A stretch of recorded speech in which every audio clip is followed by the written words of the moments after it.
Hi, and thank you so much for joining us for another edition of The Culture. I'm your host, Jessica Garrett Modkins, and joining me today is Connie Kinnard, VP of Multicultural Tourism for the Greater Miami Convention and Visitors Bureau. Welcome to the show, Connie. Thank you. Thank you for having me. I've since you've launched your show, I've wanted to be on, so I am honored to be on. Yay! We're happy to have you, and you have so much great information to share with us about GMCVB. But I want to start and talk a little bit about you, Connie. Tell us about yourself.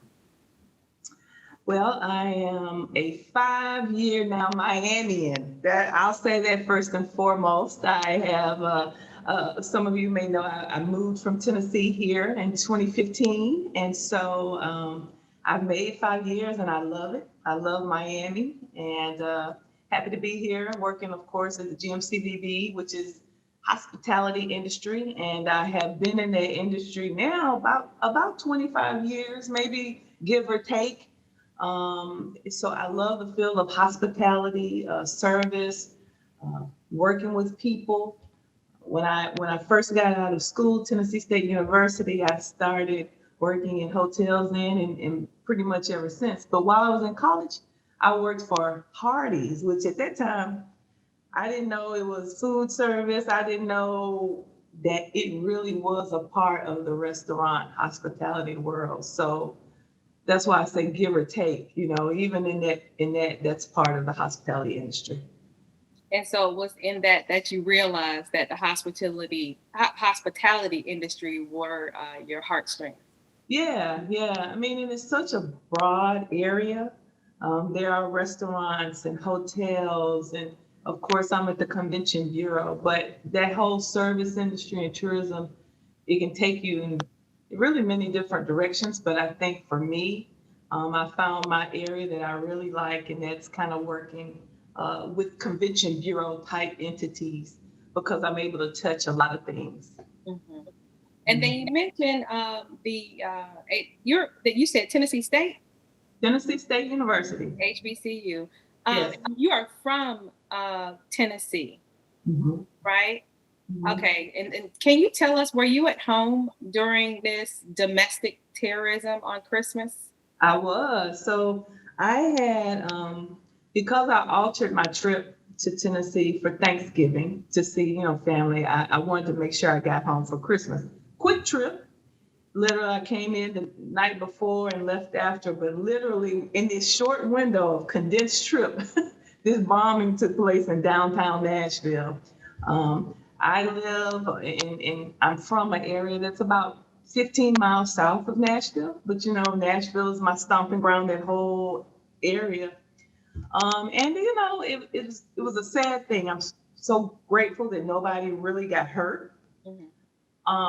It's just it just kind of tells you where we are in the world, just things like that happening. So really thankful nobody got hurt. I think it put a little damper on a few people as far as Christmas, because you may have heard that cell phones went down. And if you were with AT&T, you did not have cell phone service on Christmas Day. Um, and I did not get cell phone service until I got back to Florida. Mm. And so it kind of dampens your mood because you use your cell phone for everything. So everybody was okay. Nashville will rebuild. It's just an unfortunate thing, and again, it just kind of speaks to where we are right now in the world. Yes, it is. It is. Yeah. But I'm happy that you're okay Yes. and you made it back safely. And thankfully, you were able to communicate with us on social media once you were able to get some Wi-Fi connection. So thank Yes. you. Starbucks. Starbucks was the thing. Everybody, when you got to Starbucks, the whole parking lot was full because apparently I didn't know this. This might be a secret. That you can sit in the parking lot of Starbucks and still get reception. Yeah. So that's what I did.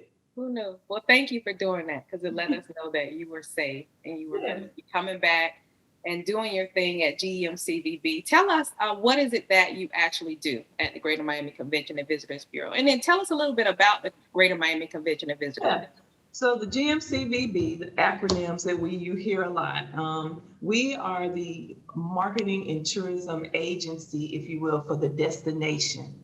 Our budget and how we get paid and how we do the things that we do comes from visitors that come in, comes from the taxes from hotel stays and some of the restaurants. So we promote people coming in, we promote people staying in our hotels, visiting our restaurants, and of course, patronizing our businesses. Our responsibility is to promote Miami as really, and it speaks a little bit more to what I do, but as a diverse destination for people to come here. Tourism is our number one industry. It is our number one industry because we have several things: the water, the weather, which is key, they're key hooks for everybody. But we also now, in the area that I deal with, really are trying to be proactive in promoting all of Miami as a destination, as a place of interest. You may be a historian and you can pull from a visit to Miami. You may be an outdoor adventurer and you will love a visit to Miami. You may be a convention person that just is here. You may be a person planning a family reunion. So, our job is to promote Miami as this diverse destination to bring people here. And honestly, it's about economics as well. When people come, it's part of our economy, the revenue generates, and we're, a better community for it. So that's what we do. Awesome, awesome. And all of the things that you do here locally has allowed me to be able to, when we do events in other cities, I reach out to their Convention and Visitors Bureau to kind of help me navigate. And it was nice working with one in Central Florida for our family reunion. They helped us plan it, so it was great. I encourage anybody listening, to your point, I encourage anybody listening that there are convention bureaus. And the other thing about bureaus, we're kind of behind the scenes entities in some cases that people don't really realize sometimes how stuff comes together. And so I encourage, like you did, if anybody's traveling or trying to do something in another city, or taking a group or just wants information, reach out to the Convention and Visitors Bureau in that city because they can be a wealth of information. Mm-hmm. Yeah. And then I also noticed that in your home state, again, this week, the National Museum of African American Music opened. What was it like, and how do we see Miami's Black music being cemented into the fabric? Absolutely. So that actually was a project that I was a part of before I moved here and still on the board of directors for that museum. And, the thought was initially for Nashville, and then we've taken it national. It was country music capital and it still is, but there's so many other things there. Why don't we create this tourist attraction that shows the influence of African American music? It started out as kind of a national thing, but it quickly changed into a national thing because if you look around the country, there's not a museum that deals solely with the influences of African American music in general. Of course, the museum in DC has a wonderful area, whole floor kind of designated to music. But as far as a standalone entity, a museum, there's not one. There's the Rock and Roll Hall of Fame or Jazz Museum or different genres. But this one covers all the genres. And so it is very national in nature. And to your point, hey, I think it's great because I can definitely continue to help tie in the Miami story. Right now, we do have some things. One thing is Trina's. We have Trina's boots. I say we as the museum. I'm a Miamian for everybody listening, but we as a museum representative for this museum, we have Trina's boots on display. I'll have to get all the, but we have that. I've had some conversations with other folks. So Miami will be infused. It is infused and will continue to be. Museums, for them to be successful, whether we have one here, you have to keep them fresh. So if there is a Miami artist that is doing something old new that we can continue to tie in, we'll do that. And so Jessica, knowing that, you can also let us engage because if there's connections, I want to make sure that Miami is represented in this National Museum. But when I saw the groundbreaking or ribbon cutting ceremony, I immediately thought of one of Miami's finest that we lost last year, Betty Wright. I mean, Yes. immediately I thought Yep. of Betty Wright. So I would love, you know, to see Yeah. something curated from her. Definitely from her, and that's just as we talk. We all have to remember that we don't know, our time. So fortunately, Betty and I did talk about this. She had conversations with the CEO of the museum, and I'm good friends with her, and was good friends with her and her family. So we will continue that discussion to have. I think she's actually in it, but have something even more robust. But had I known, even though we were talking about moving forward, I wish we could have pushed it forward a lot quicker, so that I could have totally her input in everything. We were working on it and talking through it, but life happens in between. So to your point, she definitely will definitely make sure she's tied in. And there's some others, but that one, that kind of gets to the heart. Immediately, my heart was pulled when I read it, and the fact that you were involved in Miami, and it was just like Betty has got to be there. Also, this week, Connie, the Art of Black Miami honored Dr. Martin Luther King with art activations at Epic Hotel. Yeah. How did you even envision something like that? Yeah. So I'm so thankful that our Art of Black Miami program, GMCDB sponsor Art of Black Miami, is getting traction, if you will. Of course, it's been around now for about 7 years, the concept, even before I came. Braylon Swilly Woods and of course Petra's still here. They have worked on it before, but what we're starting to see is that the community, not just our community, but the community in general is starting to recognize, okay, there's diversity in art here, there are artists here, and they have some great stuff. Actually, the Kimpton Hotels made outreach to us that they would love to have some of the Art of Black Miami artists as a part of their, cultural weekend, if you will. And of course, we said sure, because there's a couple of things. It gives the artists the opportunity to display, gives them the opportunity, because it's also about sales. You want to expose the artists as well. And so I'm just thankful, and that's kind of how it came together. So reach out. So we had art from the Art of Black Miami artists. And when I say that, it's just artists that we've worked with in the community at each of those properties. And there's 4 properties, 3 of them are on Miami Beach, and the other, of course, is the Epic Hotel. So great activation. I know that they want to do some other things, and as long as it's a mutually beneficial thing for the artists, because I represent the hotel community and tourism, but I also want to make sure our community is engaged in the appropriate way. So as long as those connections make sense, hey, I want to keep connecting the dots, because that's kind of what our department does, connecting the dots of tourism to our heritage neighborhoods and to our businesses of color. Nice. I've also noticed during this pandemic that we've been under, your department has been able to successfully pivot. You kicked off the Art of Black Miami with Nikki Giovanni. How awesome. Can you tell us a little bit about that?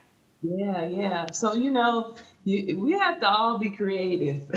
We all have to be creative in this virtual space. And then in addition to being creative, you want to try to find somebody that people want to hear, because everybody's probably starting to get zoomed out and everything. So we have to be creative with people and topics. And we tried to do all that, of course, when we, like everybody, had to pivot to virtual. And so for her, we just thought that she was a great fit. She's radical, but she's at the same time has that balance of radical and activism, activist, and we wanted that. But we also wanted somebody who was creative. And so when we thought about all those things, we thought about her. made an outreach to her. Nikki Giovanni actually is from Tennessee. So, you know how everybody uses their little behind the scenes stuff. And so she agreed to speak, and there you have it. And so that just kicked off our art season. Art Basel didn't come, but Art of Black still continued. We still have art in our community, so we wanted to showcase that in that kickoff. Nice, nice. And then tonight it continues. That's right. It's the Art of Black Miami virtual conversation, and you're going to be building unity and creative ecosystems. That's right. Talk about it. Yeah. So one of the things, whether it's specifically with art-related entities, which our goal at the Convention Bureau is to make sure the world knows that Miami is so much more than the water and weather. We love that. And so we are very proactive and deliberate about making sure our art community is engaged with us, with tourism, and those connecting the dots. So this program tonight and programs like these are to strengthen, give bullets and nuggets to strengthen the artists so they can continue and to be a viable tourism partner. It's about showcasing it to the world, because these are not just, these talks that we do are just not for Miami people. You know, anybody all over the US can, if they want to log in, and they can, because if a person outside of Miami sees this type of programming and they see the type of artists we have, think about it. That's the things that make you say, I may want to visit there because they're doing this, right? And so this art talk tonight is another one of those that we're having programming for the artist. It helps in our overall do to strengthen the artist, and just the part of our bigger mission, this art talk. And we're happy to have a partnership too, as well, with the Lakes chapter of Miami, Florida. So we're excited about that. Yes, the Greater Miami chapter. We'll be so happy to partner with you and bringing greetings and a performance. Marcia Anderson will be performing this evening. And what time does it start?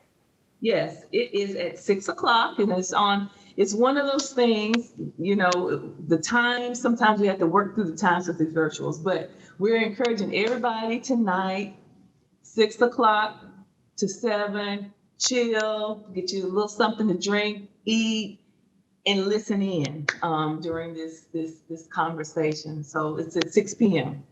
And then is it too late for people to register, or are they still able to register now?